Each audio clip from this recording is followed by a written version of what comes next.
What's up mga idol? Brand new Maxi Style scooter from CF Moto.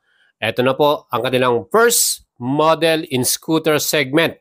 Yan nga po ang bagong 150 SC.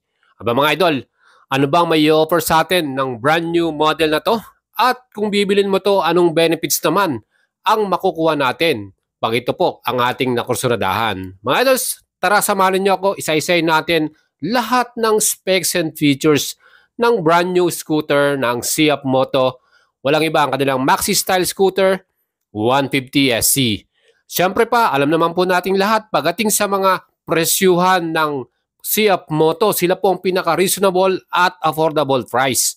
And para sa model na to, 150cc, napaka-forma ng kanyang front headlight V-shape, yung kanyang styling at all LED pa ang ilaw na to. Mga idols, from the signal light at yung kanyang mga tail light at headlight, lahat po yan LED. And yung kanyang turn signals ay meron pang flowing style. Aba, napakaganda, di ba? Split pa yung type ng kanyang LED sa tail light. Astig ang pormahan. Plus, ito po ay naka-keyless system. Katabi na rin ang bukasan ng ating upuan at ng ating fuel cap. Very convenient ng feature na yan mga idol. At yung ating mga switches and buttons, napaka-easy to operate din, ano? At same na nga ng mga style ng mga CF Moto models. And ang kagandahan dito, very large din yung kanyang windscreen. Plus, ang pinagmamalaki nila dito sa scooter ito, ang 5-inch full-color TFT display. With option na pwede mong ilagay ang T-Box, yung kanilang phone connection, kung saan meron tong Motoplay, anti-theft, at security, plus yung kanilang navigation. Mga idols, very comfortable din yung kanyang upuan. Ang laki ng padding niyan at malambot. Ang seat height nito, perfect sa mga Filipino riders, 765mm ang sukat. At isa pa dyan, ang laki ng kanyang underseat compartment. 30 liters capacity. Kasya yung half-face helmet dyan. At marami tayong malalagay. Meron din tayong front compartment, 2.5 liters ang capacity, na meron pa siyang cover magnetic, yung kanyang style, at equipped ng USB charger.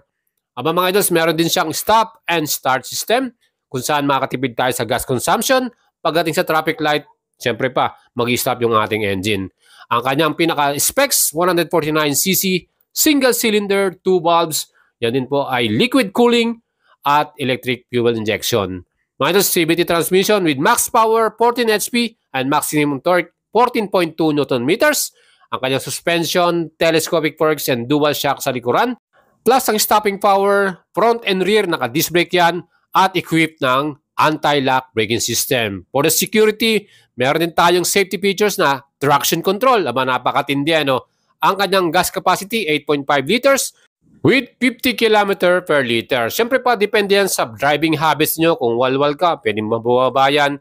Kung matipid ka, yan po yung ating approximate lamang. And mga idols, perfect tong ating brand new scooter na to pang daily commute, pang business natin, or sa mga nag-MC taxi. 4 na kulay ang available. Meron tayong Space Silver, Solar Silver, Gem Black, at Storm Gray. Sana nga lahat po yan ay dalhin sa Pilipinas ng CF Moto Philippines. Ano? Mga idols, magkano kaya magiging presyuhan nito? Dito po tayo pwedeng mag-isip na medyo mababa lang to dahil na rin ang CF Moto po ay kilala sa mga affordable at reasonable price na mga model. Hopefully, nasa 100k lang to or mas mababa pa. Well, perfect yan. Lalo sa mga gusto pong magkaroon ng pang-service at pang-commute. Napakaganda, no? Very modern, TFT display, dual channel ABS, traction control. Sulit na sulit yan para sa kanyang magiging presyo. Soon, i-update natin kayo dyan. And siyempre, i-compare natin sa mga kilala at mga existing model na meron tayo sa Pilipinas. Dahil made in China ang CF Moto, ang ating mga i-compare ngayon ay mga made in China rin na mga scooter na available ngayon sa Pinas. Gaya po nitong Slick 150 from FKM Motorcycle, meron itong 150cc total displacement. Ito naman, mas malakas ang makina, 4 valves, liquid cooling din ito, at naka-fuel injection.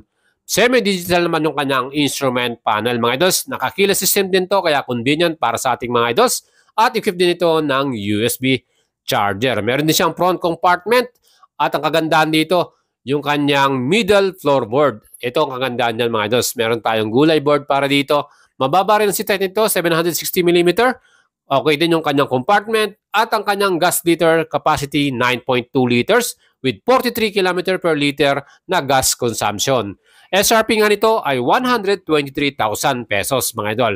And another Chinese company, yan po ang Bosch SR150 GT. Ito po mga idols, all LED rin ang mga ilaw nito. At kita naman po niyo ang front headlight, yung kanyang taillight at mga signal indicators, LED yan. Equipped din ito ng dual channel anti-lock braking system. Plus safety features, mayroon tong traction control system din mga idols. Solid, di ba? Ang kanyang engine displacement, 150cc. Liquid cooling din ito, electronic fuel injection at CVT transmission. Mayroon dito equipped na stop and start system. Fully digital yung kanyang instrument panel. Equipped din ito ng USB charger at naka-keyless system din ito. O, di ba mga idols, napaka-solid. Ang kanyang SRP, 120,000 pesos mga idol. Malaki rin yung kanyang compartment. Front suspension nito ay naka-telescopic forks at dual shock absorber naman sa ating rear suspension. Aba mga idol, kung kurso natin nyo yan, available yan sa Bosch Motorcycle. Yan po ang ating SR150 GT. And next model from QJ Motors, Bristol Motorcycle Group. Yan po ang Fortress 160. Just recently launched na kanilang branch. All LED rin ang mga ilaw nito at naka-projector lights pa yan. Ganong katindi yan. 155.6cc 4 valves, liquid cool, electronic fuel injection, CVT transmission at hybrid din ang kanyang engine. Fully digital din ang ating instrument panel. Meron tong phone connection or phone mirroring at meron din siyang TPMS. Plus meron din tong keyless system, another convenient at equipped din ito ng charger, Type A at Type C. Plus ito pa, ang promo price nito, 139,900 pesos. Ang mga dos, front suspension telescopic, dual shock din sa kanyang likuran. At ang kagandahan dyan, equipped to ng dual channel ABS at traction control. Aba, solid din ang features yan mga idol. And next naman, another Taiwanese company, SYM Crusim ABS version. Ito po, meron tong apat na kulay, brown, blue, black at siyempre pa, ang kanyang makina, 150cc. 2 valves, single overhead camshaft, liquid cool din ito, and CVT transmission. Ang kanyang stopping power, equip ito ng dual channel anti-lock braking system. So, disc brake po ang ating front and rear. Yung kanyang twin headlight, maporma rin talaga, no? Ang SRP nito, 112,800 pesos. Sa installment naman, down payment, 10,000 and 36 months, 4,560. Mga idols, available yan sa mga Mitsubishi Motorcycle Store at kung gusto natin yan, mabibili niyo po yan ngayon. And syempre pa, pagdating sa kanyang styling at pinakapormahan na ba, quality din ito dahil meron din itong equipped na gulay board mga idols. Syempre pa, front suspension, telescopic, rear naman yan ay naka-dual shock. And latest model from Skygo Motors, walang ibang Skygo Bolt 150, another maxi-style scooter. All LED rin ang mga ilaw nito from the headlight, yung kanyang daytime running light at signal light plus taillight natin. Naka-split type yung kanyang pinaka-grab rear, no? Ang kanyang makina, 149cc, tow valves, yan din po ay liquid cool, fuel injection, CVT transmission, at ang kanyang gas capacity, 13 liters with fuel consumption naman na 40 to 44 km per liter.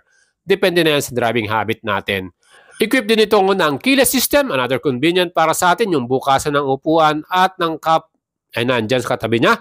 Plus, meron din itong mga compartment sa front. Nandyan din po yung ating USB charger. Aba, panalo din yung kanyang napakalaking fully digital instrument panel. Color din ito. At makita nyo yung kanyang mga information. Yan po ang ating Bolt 150. Aba mga idol, ang astig ng kanyang front face design at yung kanyang pinaka-headlight, pormadong-pormado. Ang total SRP nito, 115,000 pesos naman mga idol. Kung kurso natin yung bumili niyan, pwede nyo akong i-PM sa ating FB page, Boyet Salavaria, at mag-message lang kayo dyan, send yung details nyo, tutulungan ko kayo makakuha ng mga units na yan. And itong ating Bolt 150 mga idols, super astig nito. Actually, meron tong kamukha, yung version 1 ng Yamaha and X-Max, Kaya talagang formado to. And mabibili nyo yan sa mga Skygo Store mga idol. At siyempre, itong ating Bolt 150 ay napaka-forma. And ilan po ang ating feature para sa inyo. Brand new model from CF Moto. Excited na ba kayo mga idols? Ako excited na. Hopefully this year ay masilayan na natin tong brand new scooter na to from CF Moto. Perfect to sa mga MC Taxi, no? Kasi matipid sa gas consumption, 50 km per liter.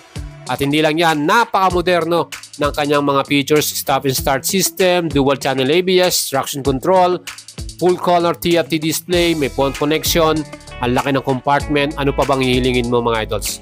Hopefully hindi na taasan ang presyo ng CF Moto yan pag nilabas at nirelease sa Pilipinas. Sana below 100k yan para marami pong maka-afford at marami makabili.